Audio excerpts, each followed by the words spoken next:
Hi everyone, welcome back to the channel. In this video, we are going to discuss about life at ADAI, Insurance Regulatory Development Authority of India.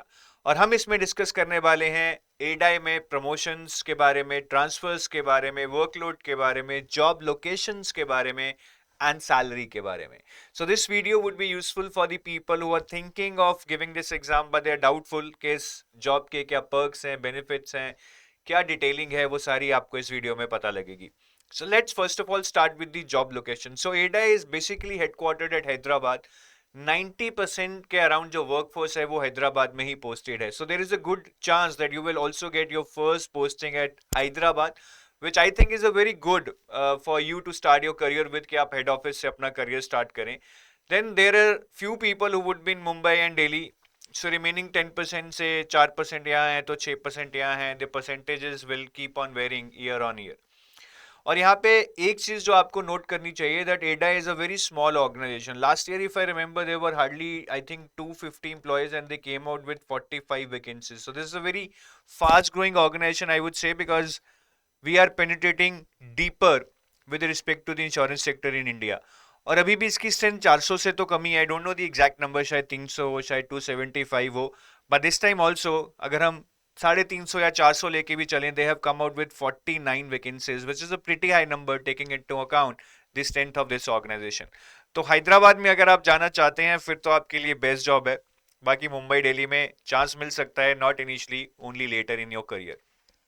Transverse की बात करें तो transverse location wise हम नहीं discuss कर रहे हैं. As I told you के जो ट्रांसफर्स लोकेशन वाइज हैं वो बहुत कम है, मेनली हैदराबाद में ही लोग पोस्टेड हैं. डिपार्टमेंटल ट्रांसफर्स की बात करें so normally department to department transfers happen every 5 years.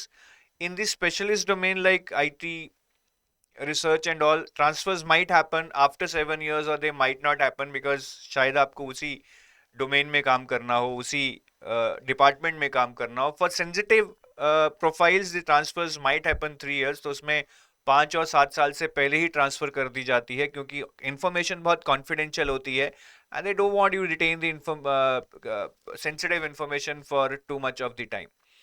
तो ये ट्रांसफर्स के बारे में हो गया. Now coming on to the promotions, ये एक हायरार्की है एडाई में. आप असिस्टेंट मैनेजर पे यहाँ पे ज्वाइन करेंगे, उसके बाद मैनेजर बनते हैं, AGM assistant general manager and then DGM. DGM is a very good post, I would say that's a senior post. और AGM, DGM, मैनेजर, ये सारी जो आपकी प्रमोशंस हैं, so they mostly take 4 years after you have worked in a certain profile as per the recent information I have. बाकी जैसे जैसे organisation grow करेगी प्रमोशंस तो स्लो होंगी, ये तो पक्का है. जो लोग पहले घुस गए they would find it easier to go to the top level. जो लोग बाद में आएंगे, आज से 5 साल बाद आएंगे, they will struggle. So we have seen that RBI में पहला प्रमोशन ही 7 साल ले लेता है. So that would not be the case with ADAI as of now because it's a growing organization. पहला प्रमोशन शायद आपका 4 साल में हो जाए, फिर दूसरा भी 4 साल में हो जाए, तो शायद अगले 12 साल में आप AGM या DGM लेवल पे हो सकते हैं. That's a very good, I would say fast pace growth. और DGM लेवल तक आपका हर प्रमोशन के लिए इंटरव्यू तो होगा ही होगा, साथ में एग्जाम भी होता है. अभी का जो मुझे पता है, शायद फ्यूचर में इसको चेंज कर दिया जाए. सो this is about the promotions. Executive director post तो बहुत बड़ी है भैया, यहाँ पे पहुंचना बहुत मुश्किल होगा, मैं यही बोलूंगा. बट क्योंकि ये 1 या 2 ही पोस्ट रहती हैं इतनी छोटी ऑर्गेनाइजेशन में. बट हाँ, अगर आप GM या CGM लेवल तक पहुंच जाएं that would be a good thing for you, क्योंकि यहाँ पे बहुत ज़्यादा CGMs नहीं है. CGM in IRDAI means you are at a very senior position where only few have been able to reach. जैसे RBI में फिर भी CGM एक कॉमन है, मतलब काफ़ी लोग पहुंचते हैं. तो एडाई में आप वहां पे पहुंच गए तो you will be among the elite. If you join now तो ये इजी हो सकता है. वर्क लाइफ बैलेंस की बात करें तो वर्क लाइफ बैलेंस अच्छा है. 9 to 6 जॉब है, 9 to 5 है इधर, और मंडे टू फ्राइडे है, वीकेंड्स ऑफ हैं. अब जॉब इतनी भी अच्छी नहीं है कि आपको कोई काम नहीं होगा. आपको इतना काम होगा कि आपको 8-9 घंटे वही काम करना पड़ेगा. You will not have opportunity to do anything in that time. But the workload will not be that high also that you would have to work after 6, or you would have to work till 9 or 10 in the office, or you would have to work during the weekends. तो work life balance अच्छा है. सारी regulatory bodies में ये एक बहुत अच्छा चीज़ है कि वर्क लाइफ बैलेंस बहुत अच्छा है as compare to the banking sector where you have to deal with the public, but बहुत प्रेशर रहता है, ओवर टाइम करना पड़ता है, वीकेंड्स पे भी जाना पड़ता है। यहाँ पे भी you might be required to work over time और you might be required to go on weekends, but very rare, say when there are board meetings or something like that. Salary की बात करें तो salary is approximately I would से 1,80,000 to 2 lakh per month. If you want to know the breakup, I would say you just pause this slide and see by yourself.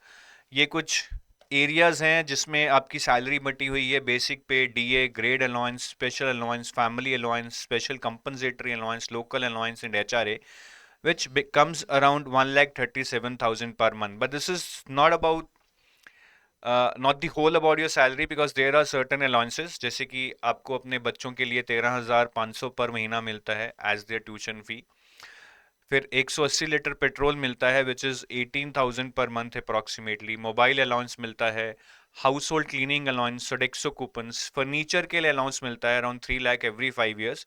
So I've just divided it per month, that is 3 lakh divided by 60, that comes out to be around, यहाँ पे 5 आएगा, 5,000 per month, right. सो ये आपको per month नहीं मिलेगा, but overall हम इसको per month divide कर रहे हैं, मिलेगा आपको ये 3 साल में एक ही बार।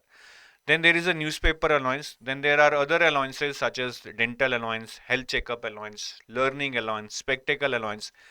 Combined all this, it would be approximately 10,000 per month. So अगर मैं इन सबको जोड़ दूं, it would come out to be around 63,000 per month. इस 63,000 को 137 में ऐड करेंगे, it will come out to be approximately 2 lakhs per month. But यहाँ पे डिडक्शंस भी होंगी, that you need to remember. See, do not believe in to this rosy picture के 2 लाख मिलने वाला है। सबसे पहले तो टैक्स ही आपका कट जाएगा 25-30 हज़ार या उससे भी ज़्यादा। एनपीएस कटेगा भाई 15 से 20 हज़ार। फिर और भी कुछ रिडक्शंस होती हैं, ठीक है। जैसे एचआरए, अगर आपने मतलब लीज पे ले लिया एचआरए, तो उसी को जाएगा ना जिसका आपने लीज में लिया है। ये 40,000 आपका कट जाएगा। एनपीएस लगा लो 15,000, टैक्स लगा लो 25,000, तो ये 80,000 तो आपका गया ऐसे ही, ठीक है। तो यहां से फिगर डायरेक्ट बन जाएगी 1,20,000।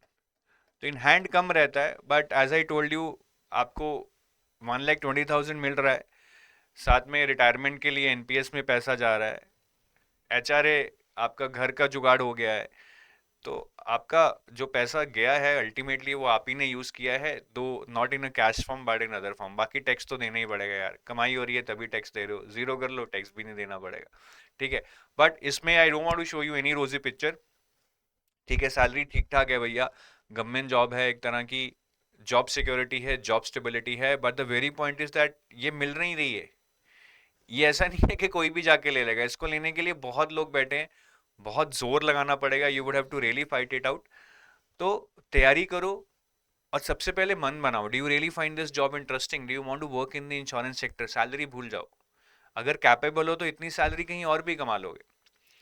क्या आपका इंटरेस्ट है, आपको इंश्योरेंस सेक्टर में जाना है, हैदराबाद पोस्टिंग के लिए तैयार हो, if you find all these factors कि आपको पसंद आ रहे हैं, then only you go for this job, prepare for this job and then prepare with all your heart. क्योंकि इसमें सिलेक्शन लेना आसान नहीं होगा, कंपटीशन, चाहे सीट्स 40 है 50 है, कंपटीशन हमेशा ज़्यादा रहते हैं रेगुलेटरी बॉडीज में। So I wish you best of luck, ठीक है। और ये हमने एक क्रैश कोर्स भी लॉन्च किया है for phase 1 and phase 2 where we would be having around 70+ live classes, ठीक है। आपको जो फेज 2 के कंपोनेंट्स हैं, ESI impacting insurance, insurance and management and descriptive English, उनमें कॉन्सेप्ट नोट्स मिलेंगे, सॉल्व्ड प्रीवियस ईयर क्वेश्चंस मिलेंगे चैप्टर वाइज। जितने भी डिस्क्रिप्टिव क्वेश्चंस आए हैं पिछले 2 साल में, सारे आपको चैप्टर वाइज सॉल्व मिलेंगे। डिस्क्रिप्टिव मॉडल क्वेश्चंस मिलेंगे आपको chapter wise, the probable questions which can come in your exam chapter wise मिलेंगे। कुल मिला के मैं बोलूँ तो 400-500 क्वेश्चन होंगे ये शायद, ठीक है। और एफएलटीज मिलेंगे 10 एफएलटीज फेज 1 के, 5 एफएलटीज फेज 2 के, तीनों पेपर्स के, पेपर 1, पेपर 2, पेपर 3। और डेडिकेटेड डिस्क्रिप्टिव राइटिंग क्लासेस तो करेंगे। इन क्लासेस में कॉन्सेप्ट्स को पढ़ेंगे, इनमें बहुत सारे आंसर्स लिखेंगे, because that is very important to excel in this exam, ठीक है। So with that I take your leave, thank you, have a nice day, bye bye.